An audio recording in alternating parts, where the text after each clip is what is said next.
Pertama kali anda dengar dulu video ni. Mengulas isu sama, Perdana Menteri Datuk Seri Anwar Ibrahim mengumumkan di bawah inisiatif Budi 95, warga negara yang layak boleh menggunakan petrol RON 95 sebanyak 300 liter sebulan. Namun bagi pemandu e-hailing, mereka dikecualikan daripada had terbabit serta boleh memohon untuk had lebih tinggi. So, anda ada dengar video tu. Yang saya tahu, yang kerajaan umum hanya pemandu e-hailing saja yang lebih 300 liter. Boleh claim 300 liter, tapi kami tak tahu lagi lah. Macam saya, Grab tak update lagi lah macam mana sebenar-benarnya. Contoh macam saya pakai Settle. Adakah 300 liter tu pakai Settle? Selepas 300 tu kalau nak claim under e-hailing, mungkin Grab akan keluarkan something ke apa ke. Saya tak tahulah.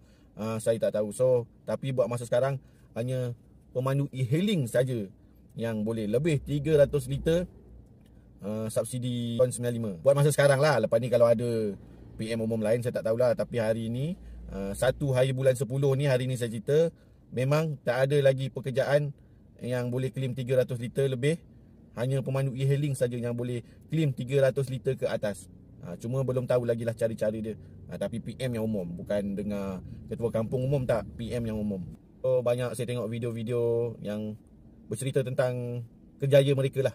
So, mereka kata mereka dari, contoh dari KL nak naik Genting, pergi balik turun ke apa dah berapa ratus kilometer. Lepas tu saya dari Seremban mengalir ke KL. Saya banyak yang bercerita tentang 300 liter tu tak cukup lah. 300 liter tu tak cukup. Okeylah, itu saja nak info.